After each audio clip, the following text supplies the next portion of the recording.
बाजार में है ससुराल। शायद भगवान ही चाचा जी के मन में आकर बैठे होंगे, तभी तो उन्होंने वो ज़मीन और घर हमारे नाम कर दी। हाँ, कितने सालों से ये जंग चल रही थी, लेकिन चाचा जी थे कि मानने को तैयार ही नहीं थे। लेकिन अब जाकर उन्होंने सही फैसला किया है। अरे मैं तो कितने सालों से इस दिन का इंतज़ार कर रहा था, अब जाकर हमारे अच्छे दिन शुरू हुए। बाबूजी ने तो वो घर हमारे नाम पर ही किया था, लेकिन भाई साहब मानने को तैयार ही नहीं थे। लेकिन चलिए, अब जाकर शायद उन्हें अपनी गलती का एहसास हो गया। मैंने सुना है कि चाचा जी ने नया मकान लिया है। अब बस कुछ ही दिनों में वो उस मकान में चले जाएंगे। हाँ, फिर हम इस छोटे से मकान को बेचकर बाबूजी के नए मकान में रहने चलेंगे और इस घर के पैसों से छोटा सा दुकान खोल लेंगे। हाँ पापा, ये बात आपने बिल्कुल सही कही है। हम इन पैसों से एक छोटा सा अपना व्यापार खोल लेंगे, जिससे हमें नौकरी करने की भी ज़रूरत नहीं है। अरे मैंने तो मन्नत मांगी हुई थी कि जब हमें वो मकान मिल जाएगा तब हम उस घर में पूजा रखवाएंगे। अब तो हम सबको मिलकर पूजा करनी होगी वहाँ। अरे अब पूजा तो क्या, हवन करेंगे हम। इतने सालों के बाद तो हमारी किस्मत खुली है, अब जाकर सब कुछ हमारे हाथ में आया है। बस बस, जल्दी से हमें उस घर का कब्जा मिल जाए तो हम इस घर को छोड़कर उस घर में शिफ्ट हो जाएंगे। क्या हम चाचा जी से पूछ लें कि वो कब उस घर को खाली करने वाले हैं? हाँ हाँ, मैं आज ही उन्हें फ़ोन करके पूछ लेता हूँ। ठाकुर अपने बड़े भाई को फोन करता उससे पहले ही कीर्तनलाल और उसकी पत्नी खुद आकर चाबी दे गए। अरे फ़ोन क्या करना, हम खुद ही आ गए यहाँ। देखिए पापा, चाचा जी आए हैं। अरे भैया, हमें बुला लिया होता, हम खुद आ जाते चाबी लेने। नहीं नहीं, हमने इतने सालों से आपको परेशान किया, वो मकान आपके हाथों में नहीं सौंपा, इसलिए आज हम खुद आप दोनों आपको आपकी अमानत सौंपने आए हैं। अरे ऐसी बात मत करिए भाभी, वो कहते हैं ना, देर आए दुरुस्त आए, जो होता है अच्छे के लिए होता है। हाँ, आपने हमें वो मकान दे दिया, यही बड़ी बात है। अब ये घर तो आप देख रही हैं कितना छोटा है। यहाँ हम हमारे 2 बेटे बहुएं ठीक से रह भी नहीं पा रहे थे। अरे वो शास्त्री नगर वाला मकान तो बहुत ही बड़ा है, वहाँ 4-4 बड़े कमरे बने हुए हैं। आप लोगों को बड़ा ही मज़ा आने वाला है वहाँ। हमने बाबूजी की आखिरी ख्वाहिश भी अभी पूरी कर दी है। अब दिल को कुछ सुकून मिला है। आज आपके अंदर ना मुझे बाबूजी दिखाई दे रहे हैं भैया। मैं आपका बहुत आभार मानना चाहता हूँ कि आपने बिना किसी झगड़े के हमें वो घर सौंप दिया। अरे ये तो हमारा फ़र्ज़ था। ये लो आपके घर की चाबी। आपने किस मोहल्ले में घर लिया है चाचा जी? हमने शास्त्री नगर से काफ़ी दूर घर लिया है, बस अभी वहीं जा रहे हैं। सोचा तुम लोगों को तुम्हारी अमानत सौंप दे। हाँ, अब आप जाने आपका घर। हम तो जा रहे हैं भाई। अरे चाचा जी, आप इतनी दूर हमें चाबी देने आए हैं, आज आप हमारे यहाँ खाना तो खाकर ही जाइए। हाँ हाँ, दीक्षा बहू सही कह रही है भैया, हम आपको खाना खाए बिना नहीं जाने देंगे। अब आप लोग इतनी ज़िद कर रहे हैं तो ठीक है, खाना खाकर जाते हैं। दीक्षा और साधना चाचा जी और चाची जी के लिए कई सारे पकवान बनाती है, जिसे देखकर दोनों बड़े ही खुश हो जाते हैं। सच में ठाकुर, खाना खाने में बड़ा ही मज़ा आ गया। अरे भाभी, मैं तो कहती हूँ अब हम सब नए मकान में साथ ही चलते हैं। आप हमें मकान भी दिखा दीजिएगा इस बहाने। नहीं नहीं, हम नहीं जाएंगे वापस वहाँ। क्यों? अब मेरा मतलब है, अब वो तुम सबका घर, तुम्हें अपनी बहुओं के साथ उस घर में गृह प्रवेश करना चाहिए ना। हाँ, विद्या सही कह रही है। अब तो आप सब उस घर की मालिक हैं, आप सबको साथ में गृह प्रवेश करना चाहिए। हमने तो आपको आपकी अमानत सौंप दी, अब हमें चलना चाहिए नहीं, इससे पहले कि हमें फिर से वहाँ जाना पड़े। हाँ, तुम सही कह रहे हो विद्या, चलते हैं हम। आपको आपका नया मकान बहुत बहुत मुबारक हो। आते रहिएगा भैया हमारे नए मकान में, ठीक है? हाँ बिल्कुल, तुम जाकर वहाँ रहो तो सही पहले, फिर हम आते रहेंगे। अपने नए मकान की चाबी मिलते ही पूरा परिवार खुशी से झूम उठा था। विनय और विकास ने ये वाला घर बेच दिया और आज नए घर में जाने के लिए निकल पड़े। मैं बता नहीं सकती कि आज मैं कितनी खुश हूँ। आज हम अपने नए मकान में जा रहे हैं, 4-4 बड़े बड़े कमरे हैं वहाँ। हाँ, हम 3 कमरे में भी रह लेंगे तो भी हमारे पास मेहमानों के लिए एक और कमरा बच जाएगा। जल्दी से चलिए ना, अब तो मुझसे इंतज़ार ही नहीं हो पा रहा। आपको पता है माँ जी, मैंने सुना है शास्त्री नगर की बाज़ार उस एरिया की सबसे बड़ी बाज़ार है, जो हमेशा ही खुली रहती है। वाह दीदी, फिर तो हम कभी कभी शॉपिंग के लिए भी चले जाया करेंगे, हमारे घर से बाज़ार दूर तो नहीं है ना। अरे चली जाना दोनों, पहले गाड़ी में बैठो, चलो नए मकान में चलने की तैयारी करो। पूरा परिवार बड़े ही उत्साह के साथ शास्त्री नगर के मकान में आता है, लेकिन उनकी गाड़ी जब वहां पहुंचती है तो अंदर ही नहीं जा पाती। अरे विकास, यहाँ क्यों रोक दी गाड़ी? पापा, यहाँ तो बाजार लगी हुई है और इतनी भीड़ है कि गाड़ी क्या, इंसान के चलने की भी जगह नहीं है गली में। हाँ, लेकिन कोई और दूसरा रास्ता भी तो जाता होगा ना हमारे घर की तरफ। तुम कोई और गली ले लो। एक काम करता हूँ, यहाँ किसी से पूछ लेता हूँ कि इस घर का एड्रेस क्या है। हाँ, ये सही रहेगा भैया। अरे भाई साहब सुनिए तो, ज़रा ये एड्रेस बताएंगे कहाँ पड़ेगा? अरे ये तो मकान नंबर 12 है, ये बाजार के बीचों बीच है। आपकी गाड़ी अंदर नहीं जाएगी, आपको पैदल ही जाना होगा। क्या? ये घर का एड्रेस बाजार के बीचों बीच है? हाँ, ये तो कीर्तन लाल का घर था ना, उन्होंने बाजार से परेशान होकर घर को छोड़ दिया और चले गए। चले क्या गए, ऐसा कहो कि उनका पीछा छूट गया। ये सब क्या हो रहा है? बाजार के बीचों बीच घर, ना गाड़ी जा सकती है ना स्कूटर। हमें तो लगा था कि हमारे घर से बाजार कुछ दूरी पर होगी, लेकिन यहाँ तो हमारा ससुराल बाजार में ही है। पापा जी, कहीं ये कोई मजाक तो नहीं ना? अरे कोई मजाक नहीं है, ये सब उनकी चाल थी। उन्हें पता था कि यहाँ बाजार के बीचों बीच घर होना कितना मुश्किल होगा, इसीलिए तो उन्होंने जानबूझकर हमें ये घर सौंप दिया। अब तो हमने अपना पुराना वाला घर भी बेच दिया है, हमारे पास कोई ऑप्शन भी नहीं है वापस जाने का। इसका मतलब है कि अब बाजार में ही हमारा घर है। ठाकुर परिवार के साथ बड़ा ही खेला हो गया था। उसके भाई ने उसे ऐसा घर सौंपा था जो बाजार के बीचों बीच था।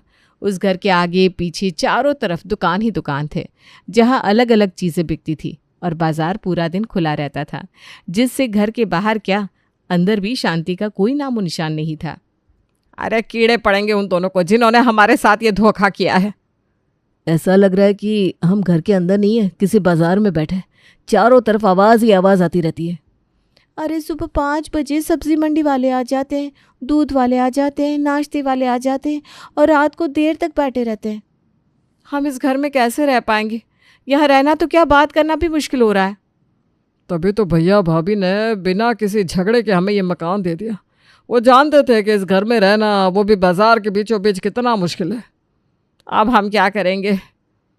अब जब तक कुछ और पैसे नहीं जमा कर लेते तब तक तो हमें यहीं रहना पड़ेगा। कभी सोचा नहीं था कि हमें बाजार वाले ससुराल में रहना पड़ेगा। सुजाता के परिवार को यहाँ आए हुए अभी कुछ ही दिन हुए थे, लेकिन उनकी मुश्किलें थी कि रुकने का नाम नहीं ले रही थी। एक दिन सभी सो रहे थे, तभी कोई दरवाज़ा खटखटाता है। अरे अभी कौन आ गया? रात को सोने देते हैं लोग, ना दोपहर को। हाँ, कौन दरवाज़ा खड़का रहा है? आ रही हूँ भाई, आ रही हूँ। अरे बहन जी जल्दी हटिए, मुझे बाथरूम जाना है। अरे रुकिए, कौन है आप? और यहाँ हमारे घर क्यों आ रही है? अरे मैं यहाँ बाजार में ना कुछ चीज़ें लेने आई थी और मुझे बाथरूम जाना है। मैंने देखा कि आपका घर यहीं बाजार में है तो आपका दरवाज़ा खटका दिया।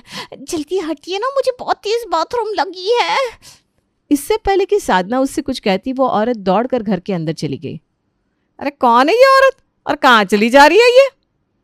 माँ जी, ये बाजार में खरीदारी करने आई थी और इन्हें बाथरूम जाना था तो हमारे घर चली आई। बस यही बाकी था। अब हम अपनी नींद खराब करने के बाद इनकी सेवा करें। अब क्या करें? किसी को बाथरूम जाने के लिए मना भी तो नहीं कर सकते। हाँ, आपकी बात भी सही है। आपका बहुत बहुत धन्यवाद बहन जी, चलती हूँ मैं। हाँ? सुजाता और उसकी बहुएं उस औरत के जाने के बाद जैसे ही सोने गई तो फिर से दरवाज़ा खटखटाने की आवाज़ आने लगती है। अब कौन आ गया? अरे रुक जा, मैं देखती हूँ। सुजाता दरवाज़ा खोलती है तो वहाँ कुछ औरतें खड़ी थी जिन्हें भी बाथरूम जाना था। सुजाता उन्हें रोक नहीं पाई और उन तीनों की नींद खराब हो गई। ये आज की बात नहीं थी, लेकिन अब तो ये रोज़ का सिलसिला हो गया था। बाजार के बीचों बीच घर होने से उन्हें कई सारी मुश्किलों का सामना करना पड़ रहा था। अरे बहन जी ज़रा सुनिए तो। हाँ, क्या हुआ भैया? अरे हमारे ठेले से पानी ख़त्म हो गया, अब थोड़ा पानी तो दे दीजिए। अरे भैया, अब तो लगता है कि आपके लिए भी हमें पानी भर कर रखना पड़ेगा। आप तो रोज़ हमसे ही पानी मांगते हैं। अब क्या करें बहन जी, आपका ससुराल बाजार में है तो आपसे ही मांगेंगे ना। इसी बात की तो सज़ा काट रहे हैं हम भैया। रुकिए, मैं ले आती हूँ पानी।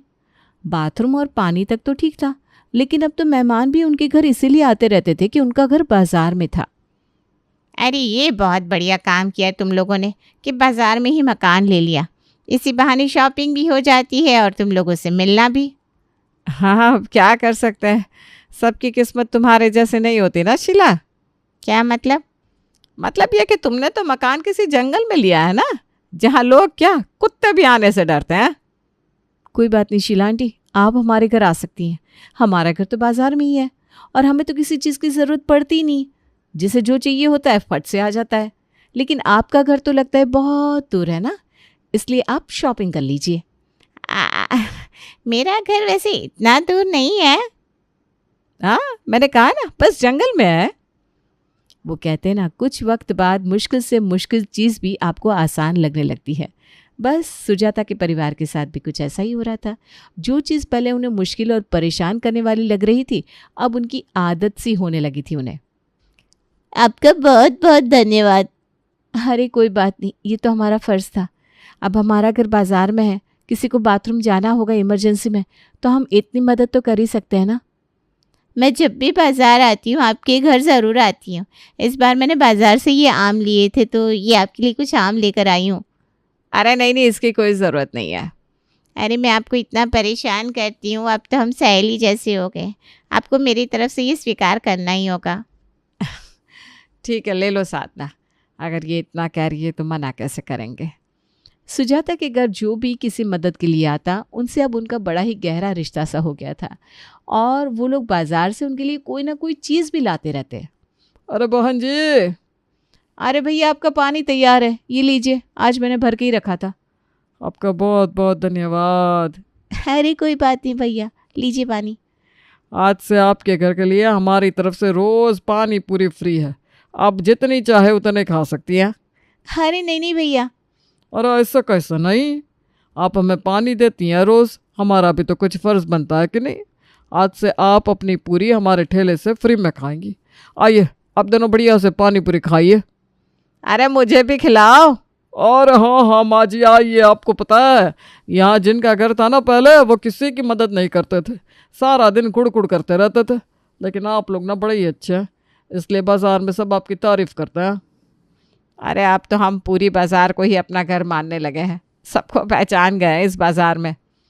अब जहाँ पूरा परिवार बाजार को अपना परिवार मानने लगा था, तब एक दिन अचानक चाचा जी और चाची जी वहाँ आते हैं। वो दोनों उनका मजाक उड़ाने के इरादे से आए थे।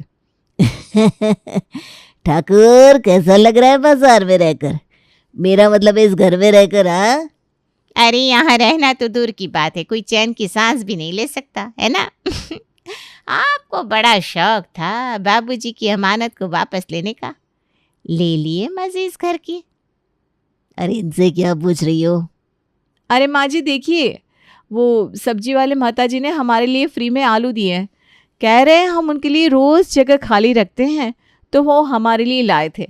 और ये पानी पूरी वाले भैया ने दिया है चाट पूरी, आज उन्होंने ये नई चाट बनाई थी। अरे भाभी, चाचा जी और चाची जी को खिलाइए, उन्हें भी तो पता चले कि हम यहाँ बाजार में सबके साथ कैसे एक परिवार की तरह रहते हैं और सब लोग हमें कितना प्यार करते हैं। कभी कोई चीज़ देकर जाते हैं तो कभी कोई। हाँ, कल तो दूध वाले भैया हमारे लिए पनीर लाए थे, कह रहे थे आपके परिवार के साथ हमारा घर जैसा रिश्ता हो गया है। अरे भैया, हम तो आपके आभारी हैं कि आपने हमें ये मकान सौंपा है। हम तो यहाँ आकर बड़े ही खुश हैं। हाँ, मेरी बहुएं तो सबसे कहती रहती है बाजार में है उनका ससुराल, कोई भी चीज़ चाहिए कहीं नहीं जाना पड़ता, जल्दी से मिल जाती है। और यहाँ के दुकान वाले तो हमें अपने घर जैसा रखते हैं। विद्या, हमें चलना चाहिए अब। हाँ हाँ, आपका घर तो बहुत दूर होगा ना, वरना देर हो जाएगी। अगर बाजार से कुछ भी चाहिए होगा तो हमारे घर का नाम ले लीजिएगा चाचा जी, वो आपको अच्छा खासा डिस्काउंट दे देंगे। अरे चलिए जी यहाँ से। वो दोनों भागने लगते हैं और सब हंसने लगते हैं।